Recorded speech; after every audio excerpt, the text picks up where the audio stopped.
This is The Naked Patient, Beyond the Operating Room. Listen as Dr. Nicholas Howland talks with real patients about their real experiences with plastic surgery. Hello, and welcome to the Naked Patient Podcast. I'm Dr. Nicholas Howland. With me today is CarlyBrowness. Hello. Thanks for coming. Thank you for having me. We're gonna get to you as a patient and all of that, but just give us a little background info on you. Tell people who Carly is. Oh, who am I? So I am one of your patients, very happy patient. And I own the National Permanent Cosmetics Academy in South Salt Lake. We teach people how to do permanent cosmetics. I also perform services. I'm married and I have 3 daughters. Ooh, how old are your kids? 14, 12, and 4. That's a good range. Oh, yeah. That big gap there was...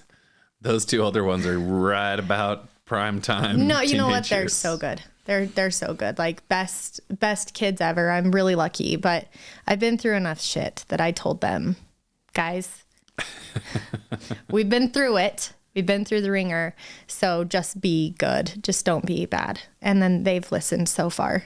Good. Of course, we're just in the very beginning stages. Oh, yeah. So who knows? Oh, yeah. I hope. It's just coming. Fingers crossed anyway. Okay, so you are a patient of mine, and you came to me for implant removal. Yep. But you had some specific requests. Well, okay. This whole thing started because I was seeing a neurologist. I had all these weird health things, right? And I go see this neurologist, and he's like, "Oh, well, you have Ehlers-Danlos syndrome." And I'm like, "Okay, what's that?" He's like, "You're very bendy." I'm like, "Okay, it's a cool party trick." Then he said, "I think you have dysautonomia." And I said, "Oh, okay, tell me more about that, whatever." He says, "Well, you should take salt for this, blah, blah, blah." Then he goes, "Oh, I think you have nutcracker syndrome." I'm like, "That sounds festive. Tell me more about that one." I just kept getting like thing after thing after thing after thing of like, you have this, you have that, you have this, you have that. And he's like, "Well, I think that you have a lot of inflammation in your body, and that, if we could just bring some of that inflammation down, that would be helpful." He's like, "I think what's happening with this nutcracker syndrome was that because I'm super bendy from this Ehlers-Danlos thing, that everything stretches out, but then maybe doesn't like snap back or something." Honestly, I am probably making all this up because I don't remember, but no, you're pretty close. That like it was causing one of my organs to sit on a blood flow so that it wasn't like making it up to my brain as quickly as it should. And that's why I was getting lightheaded and why I was having all these issues. And he goes, "We need to get the inflammation down in your body. We can have you sit down with a transplant doctor, and then they can just move your organs so that it releases the pressure off of this organ." And I'm like, "I'm sorry, what? You want me to see a transplant doctor to rearrange my innards?" Like, sounds normal. That sounds like a lot. And he's like, "I mean, you could try getting your implants out and see if that helps." I'm like, "Well, I'm going to go with that first. That'll be step 1.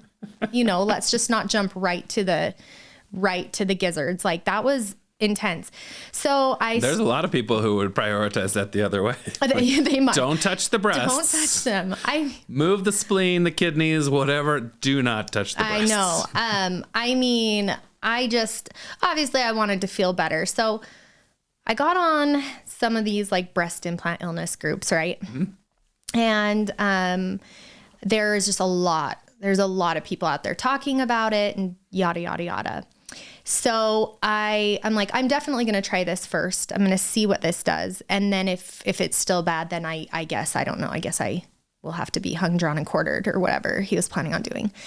And I saw on this breast implant illness group on Facebook, everybody was saying, "Oh, you should go to this doctor, this doctor, this doctor, this doctor. This is the guy in Utah you want to go to.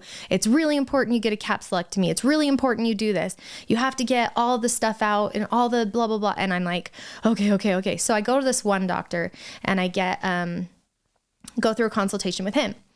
And he is like so gung-ho on breast implant illness. I mean, he is like, yep, I have seen this time and time again. I do all these implant removals. I do this all the time, yada, yada, yada. And I'm like, okay. And he's like, you got to get that capsule out. And I left there convinced that breast implant illness was so real, was so whatever, and that I had that probably, and that my whole life would be changed if I got my implants out. And, but I left pissed off because he still puts implants in. Yeah. So like, I'm sitting there like, well, hold on. If you believe that that's real and that that's this thing that is like making me so sick, then how can you take someone's out and say, I'm going to make your life better. You're going to feel so much better. And then your next patient that comes in, you're sticking them back in them. Yeah. Like to me, that was like, what? So I just immediately didn't trust him because of that. And so I came to you. It's a great business model. Yeah. Yeah, true. I'm going to put him in and I'll see you in exactly 3 years when you feel bad and I'll take him out, which whatever, you know, I came to you and you said, I'm not going to say if it's real. I'm not going to say it's not real. I'm not going to tell you that this is going to fix anything. I'm not going to tell you it's not going to fix anything. There isn't enough evidence to suggest that taking these out is going to fix everything. There's too many things in the human body. There's too many different, things that we put in our body, different things that are in our ecosystem that like could be causing all of these things. It might not be your implants. It might be your implants. I can't give you one way or the other. And I was like, okay, I trust you. Because if I believe it, that it's real, that's what's making me sick, even if you tell me like, hey, I don't necessarily know if it's real or not. Like, I feel good that you're not saying, oh my gosh, yeah, it's so real, but then making people sick, right? Yeah. So I'm not saying that I believe it's real. I don't know if that was what was making me sick. I don't know. I still don't have answers on that. I'm still not totally better.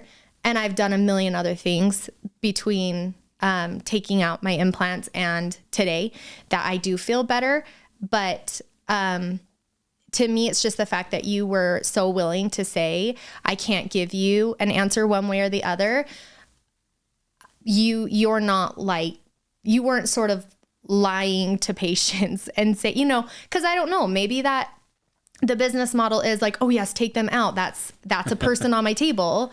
Let's do this. I want to talk about breast implant illness because I think that's important. Mm-hmm. But even before that, we'll do a little history lesson. And I probably told you this, but so breast implants are the most studied medical device in human history.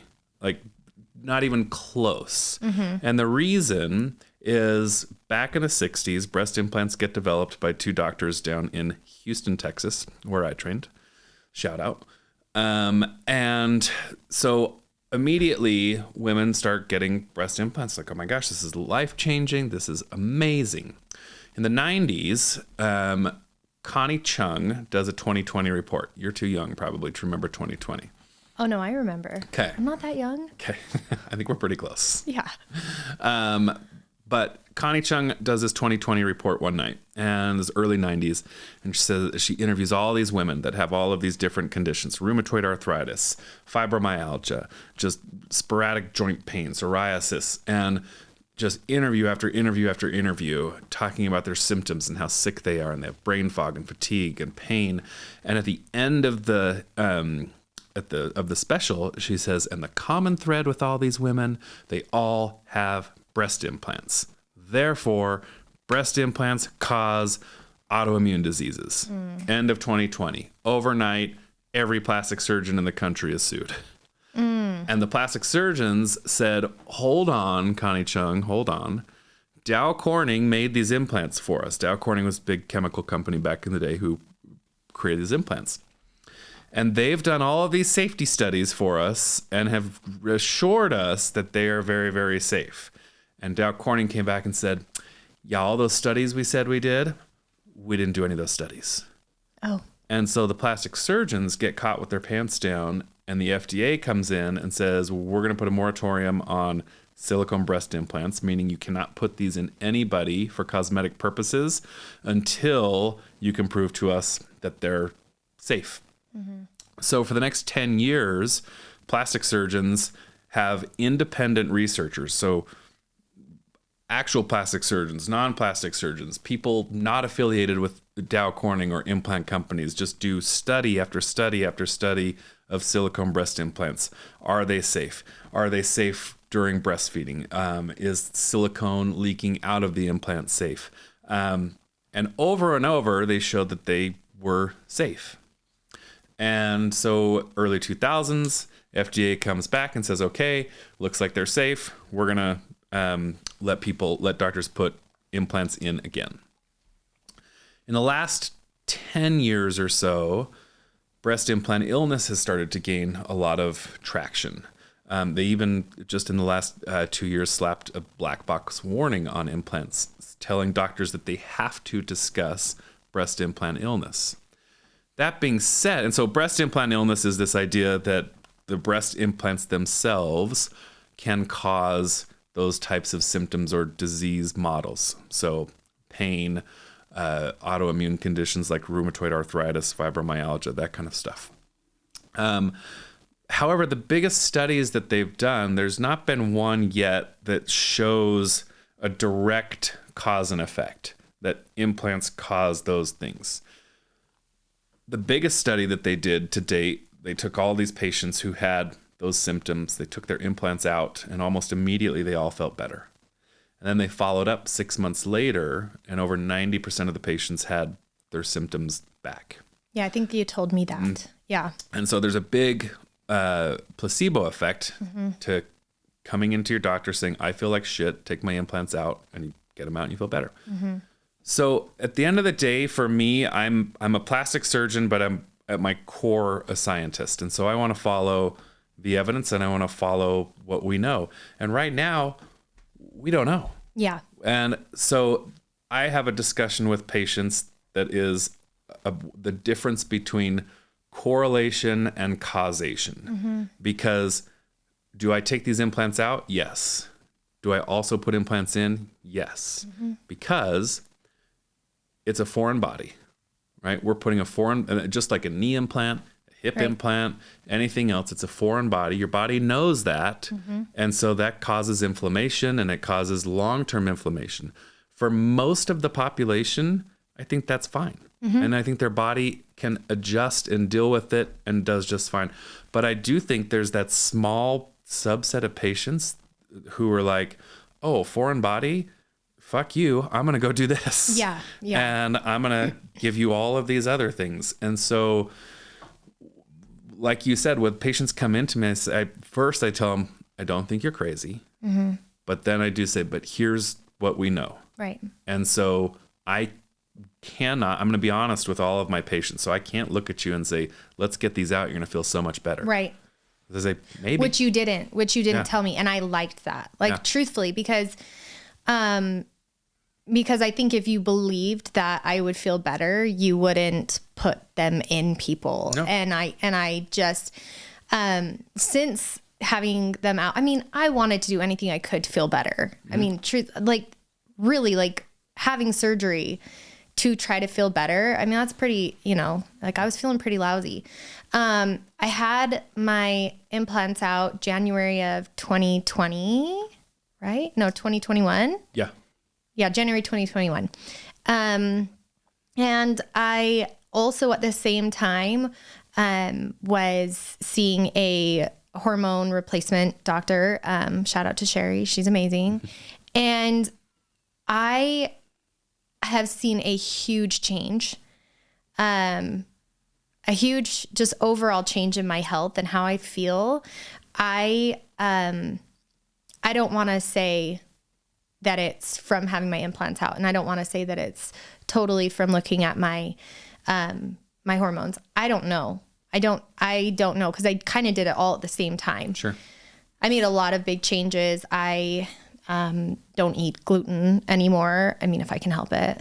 Thanksgiving kind of took me, but, you know, I don't eat a lot of sugar. I have not really been a big dairy person. So like, I definitely eat differently, because I just want to feel better. And I recognize things that make me feel worse. Yeah. So there's like this big, you know, at play, there's just so many changes that I can't identify exactly which one it is that has made me feel better. I just know that I do feel better, which is great. And I don't tell people, oh my gosh, yes, getting your implants out is going to make you feel better. Yeah. In fact, I tell people, do get your hormones tested, see about all of those levels, and see somebody who really tests your blood and breaks things down. Yeah. Not just maybe your general doctor, but someone who's a specialist in this. Try that first. Try that for 6 months. See how you feel. If you still don't feel good, I guess then go surgery option, because people don't really have a whole lot of money laying around to just, you know, $15,000 for surgery. So I definitely will tell people, try this first and then see if you still feel like you need to have them out.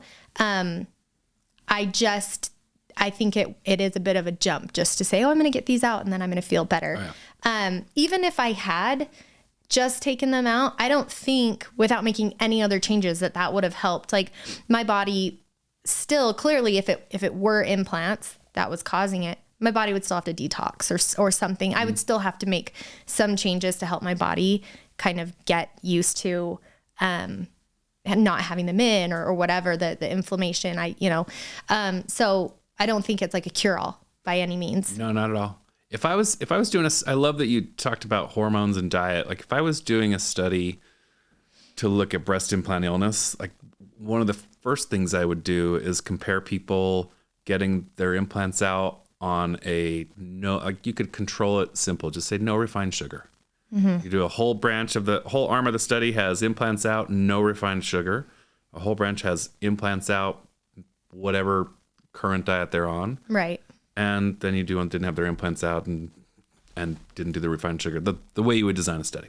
Right. Right. Because I think we don't talk about diet enough. We don't talk about hormones enough. And that's a massive part of our overall health that gets often overlooked. Part of that's Western medicine's problem. Part of that's just society problem in general. Because we want a quick fix. Yeah. And we want a fix that's not inconveniencing us. Right. And having to put aside my refined sugars is a big inconvenience. Yes. Well, and it's hard to eat healthy. Mm-hmm. It's expensive to eat healthy. But I think, what's funny is after I've gotten a handle on, my sort of neurological issues that I was having and the way that was affecting my body, since getting a hold of that, I was able to kind of identify some other things that were in the background. So it kind of like explain it like when your pants are too tight. It's not like something you can identify until you take your pants off. Okay. Do you know what I mean? Sure. You're walking around annoyed all day and you don't know why, but you're just like, oh, I'm just uncomfortable. There's something about today that's annoying me. And then you take your pants off and you're like, yeah, my pants are too tight. You're too busy to identify the thing that's bothering you. And then, but when you're not busy anymore, you kind of can identify the thing that's bothering you. So after I got rid of those kind of bigger symptoms, the bigger things that were bothering me, I've been able to go, oh, okay, my stomach really does not do well when I eat XYZ. Mm-hmm. And those things that probably I've felt sick for a very long time and I've just never even noticed that it was, that my pants are too tight. Like I didn't notice it until you take care of that bigger thing. And now now I'm able to be like, oh, okay, I really need to watch what I eat. Not because I want to be, look a certain way, but because it actually makes me feel better. Yeah. If I don't eat this. Like, because when I do eat this, I bloat up and look like I'm 9 months pregnant. And that is an uncomfortable feeling. And I now can choose, do I want to be uncomfortable today and eat this thing? Thanksgiving, I did. I was okay with being bloated because I just went upstairs and slept. But most days I don't want to be very, very uncomfortable. So I avoid those things. And I think it's really important to start just listening to your body and not expecting that a doctor can fix something, just fix something, because realistically, like, we're just taking in all of these things. I mean, our skin is our largest organ, taking on everything that we put onto it, free radicals in the air, everything that we're eating, hormones in our, our meat and our milk and our whatever. We're ingesting all this, we're putting all this into our body, and then walking up to a doctor and saying, fix me, and that's just it's not realistic. Like, a doctor doesn't just do a thing and fix you when you choose to not do anything yourself to fix it. Going home and making those changes daily, to fix those things. I mean, you'd be insane to think that somebody can just give you, the magic pill. Like, you just cut them out and now I'm better. It's like, no, not really. That's just not how it works. So, that was really the main reason I chose to go to you, was because you didn't say this is going to fix you. You said it could, it might. And I'm like, that's a chance I'm willing to take. If it could, might, maybe, then cool. I appreciate that. But yeah, I mean, it was just your honesty that I was like, okay, cool. Even if it doesn't, I feel safe and like I trust you because you were honest about that. So we did something else a little bit not unconventional. It's become a lot more popular now, probably in large part due to you.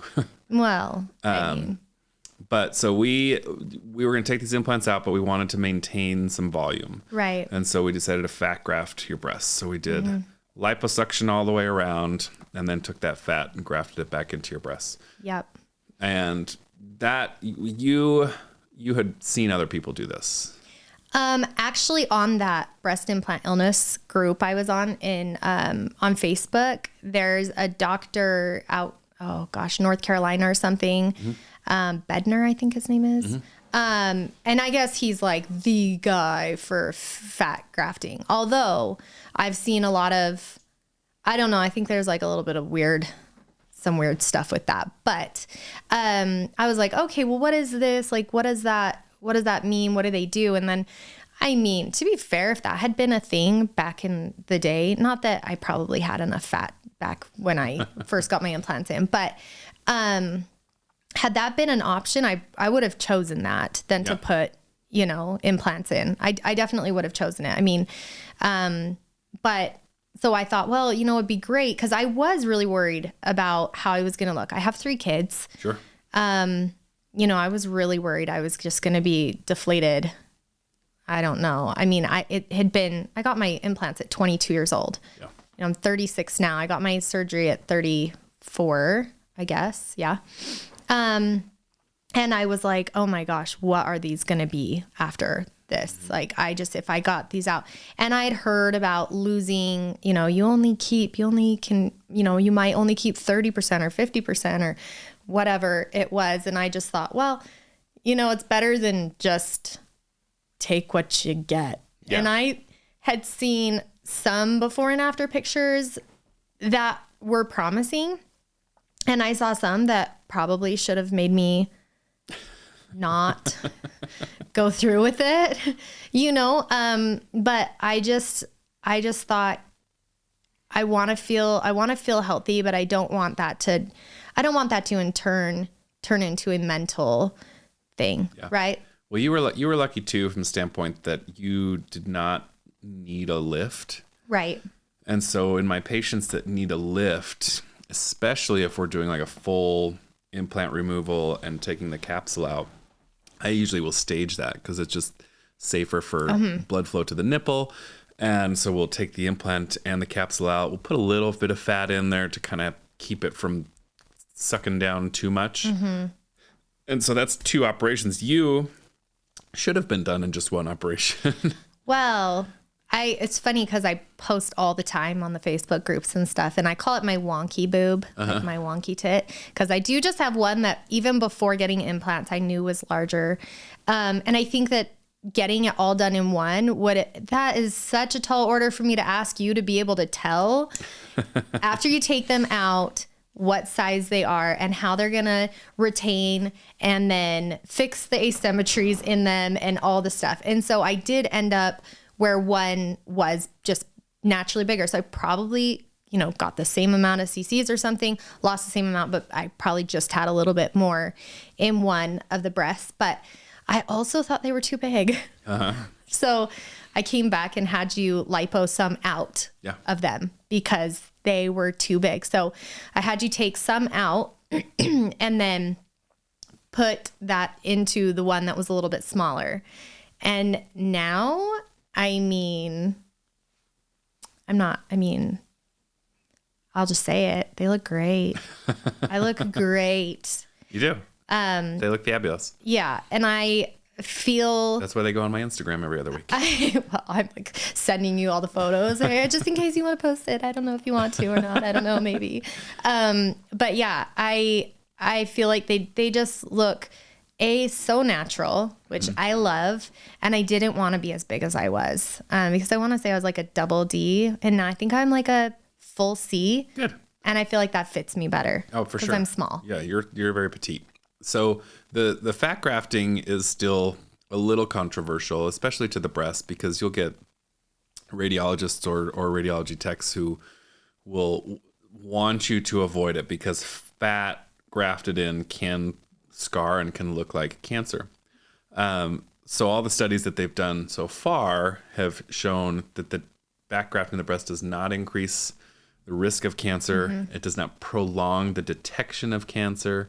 What it might do, though, is increase the number of biopsies or procedures you would need if they were worried about cancer. Yeah, like a false sort of. Exactly. So it's funny you say that because I did go get a mammogram because I did get one or two. I don't know if it's I don't know what you call a little fat necrosis. Yeah, necrosis. And I was like, I'm sure that that's all it is. Like, I really was not worried health-wise.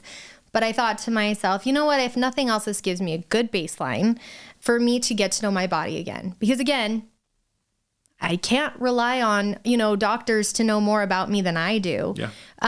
So for me to give myself a breast exam of these brand new boobs that I'm just getting to know, at 34 years old, I'm like, hi, here's this new body. And I don't know what they feel. I don't know what a normal exam feels like for me. I don't know what a new growth might feel like because they're brand new. So everything's new to me. So I thought, I'll go get this mammogram done, obviously check to make sure that this is necrosis, like I think it is. And then I'll really spend some time getting to know what my new boobs feel like, who I am. And then that'll give me a good baseline. I'll feel if there is anything new, I'll have this, mammogram to say, okay, so is this new? Is this different? Is this concerning? This is what these looked like before. And I just felt like that was good to just have. And the doctor who reviewed my mammogram results said, I can't even tell you how clean this surgery was. He's like, there is no scar tissue in here. He's like, normally after somebody gets implants taken out, you see all the scar tissue left behind. He's like, this is so clean. Yes, there's a couple of like little cyst type necrosis little things here, but they're clean. I can tell what they are. I'm not worried about them. And the surgery is clean. Give your surgeon a high five because he did a great job. And I'm not even just saying, I made a post about that on the Facebook group and just said, it's been a little over a year, because I think I did this back last summer.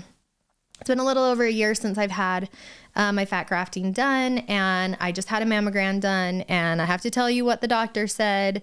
I make a post about everything all the time because I think that, I needed that kind of information and I needed to know. Yeah, it's so helpful. Yeah. And I love that you do that. Yeah. So I did a big, huge shout out. So I'm not just saying that because I'm on your podcast. Like I really do. I'm always like, and I got this amazing mammogram and he was like, your boobs are amazing. Well, actually, like I don't want the podcast to be like this rah Dr. Howland podcast. I try to get people, like I try to tease out of people what they dislike or what some of the expectations that weren't met were. So I'm glad we actually talked about your asymmetry and you needing a second operation because no, we offset you in the OR and we had pictures in the OR that look perfect. Oh yeah, I remember when you sat me up. It looked, but with fat grafting, it's a guess. You're taking fat from one area of the body, you're putting it somewhere else, and then you're waiting for the body to grow new blood vessels into that fat. And I get about 60 to 80% of the fat to survive on average. And it changes. Sometimes one side does better than the other. Sometimes you get more to survive. I think you had more survive than I even thought would survive, which is why we had to come remove some. Because I usually will over inject knowing that some of it's going to die and it's okay. And yeah, you've been such a champion for this procedure that I've had people from all over the country fly in specifically to see me because all of a sudden I'm like the guru at skinny breast implant removals and fat grafting. Yeah, because I do know that other doctor does turn people away that are quote unquote too skinny. Boy, you found fat. Oh yeah. Oh, you found it. Oh, yeah. I mean, I had it. Well, I think the key is not here's at least what I believe is not in any crazy technique or crazy, like I do it pretty similar to most people. There's a couple small things that I think that I do are a little different, but the key is honesty with my patients. So if somebody comes in and they are rail thin, 8% body fat, had a patient just like this, 8% body fat, and I said, I can get you a cup size, maybe. And if you're okay with that, let's do it. But if you're wanting like a full C, it ain't happening. Yeah. And so the honesty and setting the expectations correctly, I think, is what makes a happy patient. Yeah, absolutely. Well, the funniest thing that I found after having this done, because I did the 360 lipo, and then I had you take a little bit out from my inner thighs. And then I had a little taken out of my outer thighs on the second operation, I want to say. But what's funny, and then we just put it into the boobs. That's it. I always say the boobs. Boobs. The boobs. That's all that I had done. And I can't tell you the amount of people that are like, did you get a BBL? Did you get a BBL? Did he do a BBL too? And I'm like, I have not touched my butt. But I mean, put any fat back in there. I've said, because I said that to you, I'm like, maybe, did you though? Maybe like put some in my butt or something. And you said it's because when you did that 360, you really carved out kind of the lower part of my back. And that makes my butt look like it pops so much. And I literally can't tell you, when I post any picture in a bikini, people are like, I swear, like, what have you done? I'm like, Dr. Howland, go to Dr. Howland. But I'm sure that they all think that I am lying. It's negative space. So 80% of a BBL is the liposuction. And you take that fat away from around the butt and it just makes the butt pop that much more. Yep. So I didn't realize that I was going to get like snatched. You know what I mean? I feel like my before pictures, I was very like straight because I'm short. And so like my hip bone and the bottom of my ribs, there's not a ton of space for me to have a quote unquote hourglass figure. But I definitely, like you did like pull me in at my waist, which was awesome. Yes. But I will also say this, like you have done a huge amount of work on your own. Like, so there's an Instagram post. I'll even like include it when we post the podcast here so people can see what I'm talking about. But when we very first saw your first results, it was almost like a year or something. And we did this like video of you kind of turning and you're in just a bra and panties so people could see the lipo results and then a close up of the breast. And that's what I show people. I'm like, here's her with implants. Here's her without implants. You look at your pictures now, which are almost another year later. We haven't done any more liposuction, but you've gotten so much healthier even from that picture that your figure shows better, your curves look even more impressive, and I haven't done anything. Well, and I think that, you know, I also do kind of lymphatic massages and things like that. You know, I get those done maybe every other month.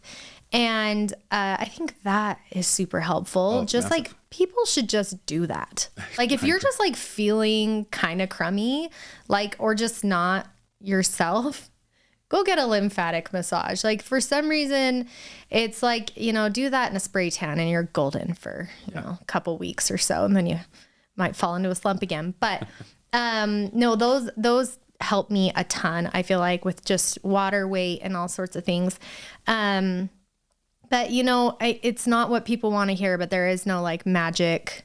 There's no magic. Plastic surgery is close. It's close. But I mean, I do cringe a little bit thinking about that video being posted online of that year after, because I definitely look I got a little bit more cellulite at that point. And I just feel like, you know, there was just I wasn't looking great. And I feel like the last year of me really saying, hey, it's time to take control of like what you're putting in your body. That's really what's changed a ton about how I look. So talk more about, I would say that there's a lot of people who would just on a surface level look back and be like, oh, she had plastic surgery, so now she's suddenly more confident, and what a vain thing. Yeah. So first of all, if somebody were to look at me and go, oh, she had plastic surgery, that's why she looks like that, damn right. Damn right. I had plastic surgery and that's why I look like this. I invested in myself. And that's something women don't do very often. Like truthfully, I think a lot of times women do feel like investing in yourself is selfish or is vain or whatever. And I mean, I do permanent cosmetics, so I'm in the world of aesthetics and looks and you know, very, very, we kind of overlap, you know, plastic surgery and aesthetics and things. And I do have, you know, generally older women, they do say to me a lot, they're like, oh, and what do I, you know, am I being vain for doing this? I mean, I'm 60. Is this just ridiculous for me to do at 60? And I'm like, okay, first of all, you're 60. Like, you know, God willing, you'll make it to 90. That's 30 years. That is 30 more years on this green earth. You should love looking at yourself. Yeah. 30 years. Why would you stop now? Why would you, you know, just take, you know, say, okay, this has happened. I'm older now. It's over. I just, that is like heartbreaking to me that somebody would say, oh, I'm old now. It's just not worth it. And for me, I mean, I'm in my late 30s now and I feel better today about the way that I look than I ever have in my life. Yeah. Ever. I still get hate comments when I get on a podcast or get on Instagram and say plastic surgery is not about vanity. Right. People, and I fully believe that. I fully believe that it is one of the most self-empowering things that you can do when it's done for the right reason. And that's the key. There's people who get plastic surgery for the wrong reasons. But when it's done for the right reasons, oh my gosh. I wouldn't say that's most people that get it for the wrong reasons. No, most people get it. There's a lot of people. Yeah, but most people don't, right? No. And when someone says like, oh, I'm being vain, to me, what I always say is, it's not vain to want to see yourself when you look in the mirror.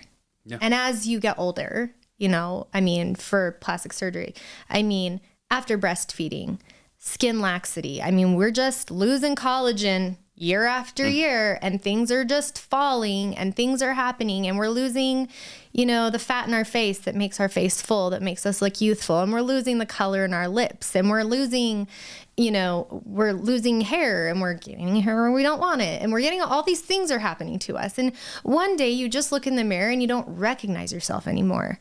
And you can try your hardest and you can do your hair the best that you've, you know, spend all the time in the world doing your hair, do your makeup, like, oh, I'm really just going to do it today. And you just still don't recognize yourself. And you can't quite figure out what it is. You can't put your finger on exactly what the thing is that is different about you, because you look at yourself every day.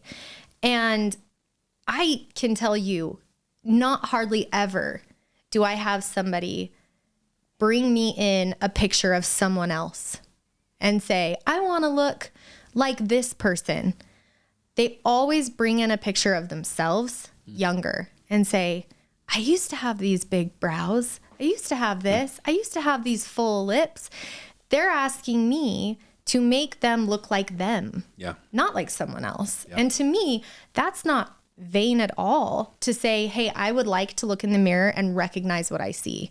Can you help me revive what I had, what I originally had? And I think, you know, many women who are getting, you know, implants, or, you know, when somebody's losing a bunch of weight and they're carrying around this skin that they're just like, you don't look in the mirror and say, I recognize this here skin. This used to be high and tight. There it is. You know, it is gifting them back the ability to look at themselves and see them, not see someone else. And that's not vain. That is, we deserve that. We deserve to look at ourselves and say, there I am. Yeah. Beautifully said. Thanks. I say that a lot to a lot of people. There's this old mantra, especially here in Utah, where people get told that your body's a temple, and so you shouldn't do anything to it because your body's a temple. And I think it's bad to tell somebody, oh God, you should get that fixed. Right. You need plastic surgery. I think it's just as damaging to tell somebody you can't fix that. Right. You can't change that. You have to deal with it because your body's a temple. Age gracefully. Yeah. Ew, no. No. And you know what? Nobody believes me when I say I'm 36. No, I don't. The way you want to. Yeah, age how you want to. I mean, there are some people who are not picking the best surgeons, and it's not looking great. And there are some that are doing a great job.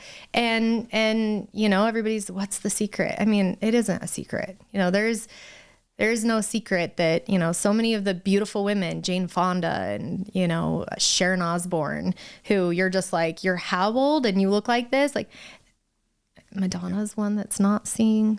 Madonna needs to reach out to Sharon Osbourne probably and find out who did her stuff. But, you know, I mean, I think that's what's important about, you know, checking out your surgeons and really looking at healed work and seeing what, you know, looking at what people who actually go to those surgeons are saying about their experience. Oh yeah.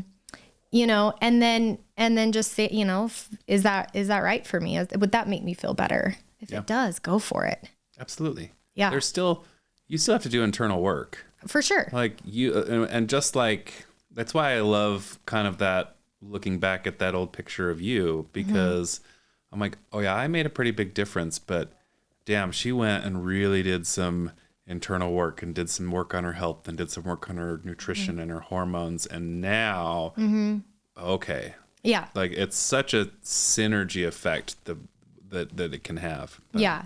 Well, and I think it was the thing that jump started me to take control of my health. I mean, yes, I got my implants removed because of health issues. But man, you know, the amount of money I spent and the time that I was in recovery and what I asked, you know, my family to pick up for me while I was out, you know, in recovery, I was, you know, that was like, oh, I can't let that go, you know, to waste. I didn't want to just okay, I've had this thing done and spent all this money and then, you know, I just maintain the same life that I was living and get the same results. I said, you know, if I'm going to do this, if I'm going to invest in this, it needs to be a big change. And I need to do that, you know, top to bottom, inside out. So I did do that. And,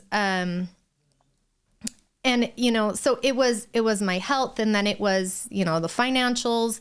And now I feel very, very different in my health journey. And I think, you know, I didn't want to waste all, you know, you carved me out, and I'm like, oh, that makes me feel pretty good. So, that there was definitely things that through the surgery helped me push me into maintaining a healthy, or even getting deeper into health. And like I said, it's that, like, once this big thing is kind of lifted off, you start to notice the littler things that were bothering you the whole time, but you just couldn't identify them. Yeah. So it was like, you know, there was this big push to, you know, okay, I got to make this change and that change.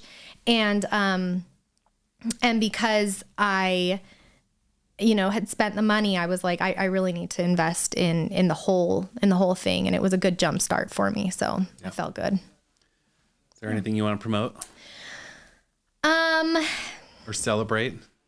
I mean, I'm almost coming up on 2 years. I know. We're going to bring you in. We're going to do some big 2-year photos. Oh my gosh. Yeah. I've just been really happy with my results. And, I just think it's really important for people to look at the things in their life that aren't working. I mean, again, I'm, you know, 36.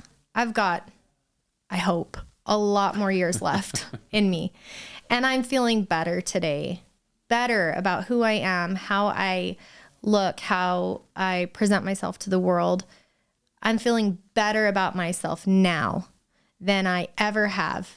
And I think every woman, every man, everyone, that was maybe not the right way to say that, but I feel like everybody should feel like their best self at any point in time, because I've thought a lot about, oh, I'm getting older. I must be, you know, it's like, I'm over the hill. I'm on my way down. I'm on my, you know, things aren't where they were, you know, once were, and all these things.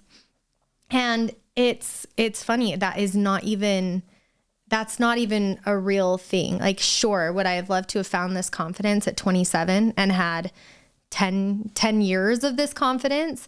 That would have been nice. So if you're not feeling great at 27, do something about it at 27. But if you're not feeling great about yourself at, you know, 34, do something at 34, because I feel freaking fabulous now.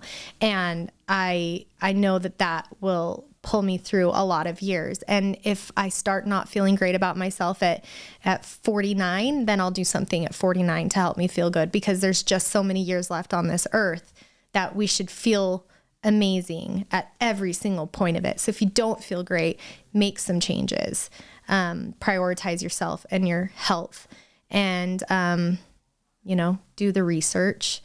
But yeah, it's been the best decision that I could have made. 'Cause again, even if it didn't fix the breast implant illness, it forced me to be healthier and pay attention to my body. So it's been really good. Yeah. I love it. Thank you. Thanks for coming on. Yeah. Thanks for having me. You're the best. I appreciate you carving me out, making me look real hot girl summer. Anytime. That's awesome. Thank you. Thanks, Carly. Thank you so much for listening to The Naked Patient Beyond the Operating Room. I'm Dr. Nicholas Howland. Please remember that every patient who appears on this podcast has consented to discuss their story and their surgery on the podcast. That way we remain HIPAA compliant. This is a free podcast. The best thing that you can do for us is to leave us a review online. Let us know what you liked. Let us know what you'd like to hear. Let us know how we can improve.